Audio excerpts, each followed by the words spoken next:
ശ്രീല പ്രഭുപാദിൻ്റെ ലീലാമൃതയിൽ വായിച്ചൊരു കാര്യമാണ്. ശ്രീല പ്രഭുപാദ് ഓഗസ്റ്റ് 28 വിദേശത്തേക്ക് പോയിരുന്നു. അദ്ദേഹത്തിൻ്റെ ആരോഗ്യം വളരെ മോശമായ അവസ്ഥയിലാണ്. അദ്ദേഹം ഒരു വട്ടം കൊണ്ട് തൻ്റെ ശിഷ്യന്മാരെ കാണാൻ വേണ്ടി വിദേശത്തേക്ക് പോയത്. അപ്പോൾ അദ്ദേഹം ആദ്യം പോയത് ഭക്തിവേദാന്ത മാനർ ലണ്ടനിലേക്കാണ്.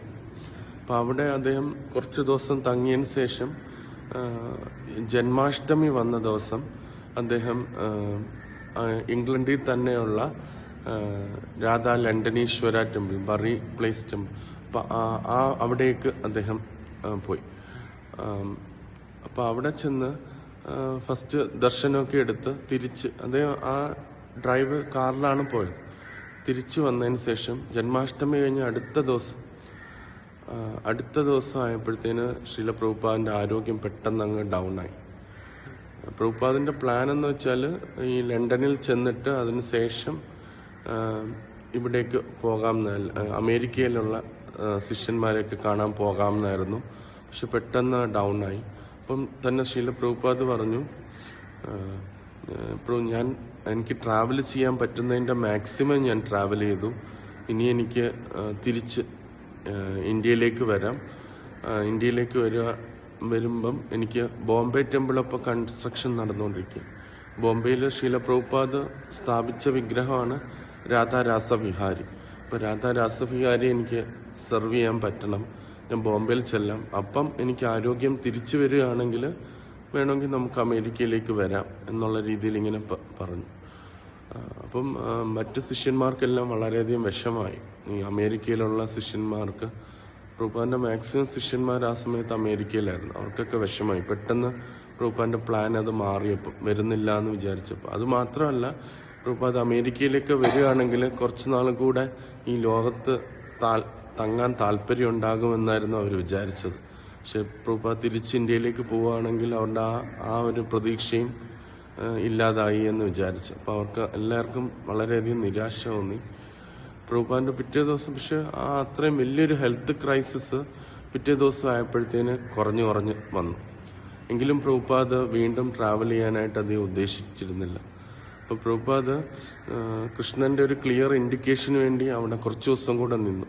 അപ്പം അതൊക്കെ പ്രഭുപാദ് വീണ്ടും ആ ജന്മാഷ്ടമി കഴിഞ്ഞുള്ള ദിവസം പ്രഭുപാദ് ടെമ്പിളിലേക്ക് താഴേക്ക് വന്നില്ല. പതുക്കെ പ്രഭുപാദ് ടെമ്പിളിലേക്ക് വരുന്ന റെസ്യൂം ചെയ്തു. പല്ലക്കിൽ താഴെ വന്നിട്ട് ദർശനമൊക്കെ എടുക്കുന്നത് റെസ്യൂം ചെയ്തു. അപ്പം ഡിവോട്ടീസ് കുറച്ചൊരു ആശ്വാസമായി. പക്ഷെ പ്രഭുപാദ് പറഞ്ഞു, നമുക്ക് തിരിച്ച് ഇന്ത്യയിലേക്ക് പോകാമെന്നുള്ളൊരു കാര്യമാണ് പറഞ്ഞത്. അപ്പം അതിൽ ഒരു ദിവസത്തെ കാര്യം പറയാം. അന്ന് ആഫ്രിക്കയിൽ പ്രീച്ച് ചെയ്തതാണ് ബ്രഹ്മാനന്ദ പ്രഭു. നല്ല തടിയാണ്, ഹെവി സെറ്റ്. അപ്പം അദ്ദേഹം പ്രഭുപാദിനെ കാണാനായിട്ട് വന്നു. അപ്പോൾ പ്രഭുപാദിന് അദ്ദേഹത്തിനെ കണ്ടാൽ വളരെയധികം സന്തോഷം തോന്നി. കാരണം പ്രഭുപാദിൻ്റെ ആദ്യകാല ശിഷ്യന്മാരിലെ ഫസ്റ്റ് ശിഷ്യനാണ് ബ്രഹ്മാനന്ദ പ്രഭു. അപ്പം അദ്ദേഹം അന്ന് പ്രഭുപാദിൻ്റെ കീർത്തനങ്ങൾ കേട്ട് നൃത്തം വയ്ക്കുമായിരുന്നു. ഇപ്പോൾ സന്യാസിയാണ്, ആഫ്രിക്കയിൽ പ്രീച്ച് ചെയ്യുന്നത്. പക്ഷെ അവിടെ താഴെ ടെമ്പിളിലിരുന്ന സമയത്ത് പ്രഭുപാദിൻ്റെ മറ്റുള്ളവരുടെ കീർത്തനം കേട്ട് ബ്രഹ്മാനന്ദ പ്രഭു ചാടി മറിഞ്ഞിങ്ങനെ നൃത്തം വയ്ക്കുന്നത് പ്രഭുപാദ് കണ്ടപ്പോൾ പ്രഭുപാദിന് സന്തോഷമായി.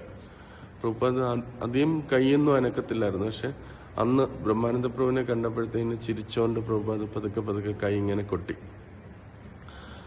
അതൊക്കെ അതിനകത്ത് പറയുന്നുണ്ട്. പക്ഷെ പിന്നെ കുറച്ച് ദിവസം കൂടെ കഴിഞ്ഞപ്പോഴത്തേന് അപ്പം ഇങ്ങനെ പ്രഭുപാദ് ഇൻറ്റൻസീവ് ആയിട്ട് വിഗ്രഹത്തിനെ നോക്കിയിരിക്കുകയായിരുന്നു ആ ദിവസം. അവിടുത്തെ നമ്മുടെ ഭക്തിവേദാന്ത മാനറിലെ വിഗ്രഹം എന്ന് വെച്ചാൽ രാധാ ഗോകുലാനന്ദയാണ്.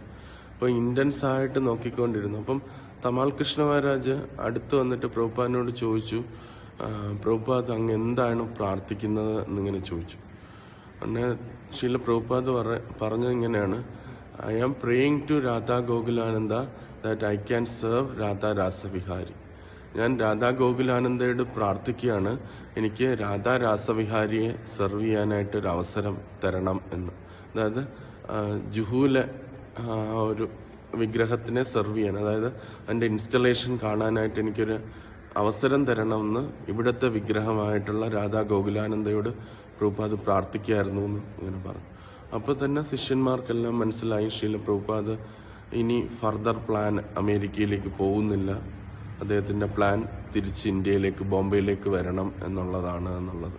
അങ്ങനെ കുറച്ച് ദിവസം കഴിഞ്ഞപ്പോഴത്തേനും അത് ഫിക്സ്ഡായി, തിരിച്ച് അവർ ഇന്ത്യയിലേക്ക് മടങ്ങാനായിട്ട് തീരുമാനിച്ചു. അപ്പോൾ അതിലെ ഒരു ഇൻസ്റ്റൻസിൽ സരസ്വതി മഹാരാജ് ഒരു നല്ലൊരു കാര്യം പറയുന്നുണ്ട്. അപ്പം അങ്ങനെ തിരിച്ച് മടങ്ങാനായിട്ട് പ്രഭുപാദ് ഫ്ലൈറ്റിൽ കയറാനായിട്ട് ബോർഡ് ചെയ്യാനായിട്ട് ഇരിക്കുന്ന സമയത്ത് ഒരുപാട് ഡിലേസ് ഉണ്ടായി, താമസങ്ങൾ നേരിട്ട്. അപ്പം പ്രഭുപാദ് അവിടെ ഇരിക്കുകയാണ്. അപ്പം തമാൽ കൃഷ്ണ മഹാരാജ് കൂടെ ഉണ്ട്. അപ്പം പ്രഭുപാദ് വെറുതെ ഇരിക്കുകയാണ്.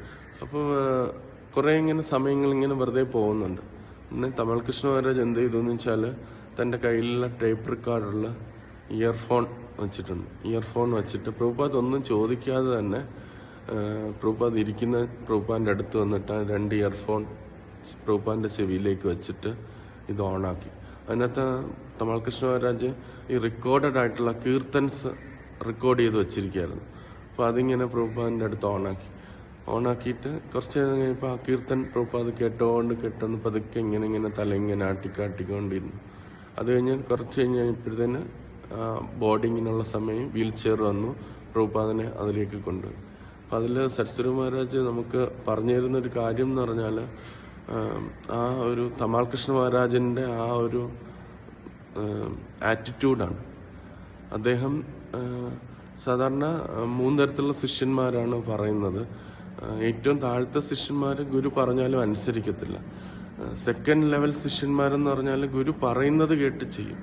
ഫസ്റ്റ് ലെവൽ ശിഷ്യൻ എന്ന് പറഞ്ഞാൽ ഗുരുവിൻ്റെ ആഗ്രഹം എന്തെന്ന് മനസ്സിലാക്കുന്നത്.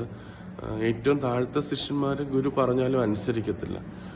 സെക്കൻഡ് ലെവൽ ശിഷ്യന്മാരെന്ന് പറഞ്ഞാൽ ഗുരു പറയുന്നത് കേട്ട് ചെയ്യും. ഫസ്റ്റ് ലെവൽ ശിഷ്യൻ എന്ന് പറഞ്ഞാൽ ഗുരുവിൻ്റെ ആഗ്രഹം എന്തെന്ന് മനസ്സിലാക്കി അതിനനുസരിച്ച് പ്രവർത്തിക്കും. തമാൽ കൃഷ്ണ മഹാരാജ് ഒരു ആധ്യാത്മിക ഗുരുവിൻ്റെ അടുത്ത് പോയി അദ്ദേഹം പറയാതെ ഇയർഫോൺ വയ്ക്കേണ്ട ആവശ്യമില്ല. പക്ഷെ അത് ഗുരുവിൻ്റെ ആഗ്രഹം മനസ്സിലാക്കി അത്രയും സമയം വെറുതെ ഇരിക്കണ്ട എന്ന് വിചാരിച്ച് പ്രഭുപാദിൻ്റെ ചെവിയിൽ ആ ഒരു കീർത്തനം വച്ചു എന്നത് ഒരു ഫസ്റ്റ് ക്ലാസ് ഫോളോവറിൻ്റെ ലക്ഷണമാണ് എന്നുള്ള രീതിയിലാണ് സരസ്വതി മഹാരാജ് അതിനകത്ത് പറഞ്ഞത്.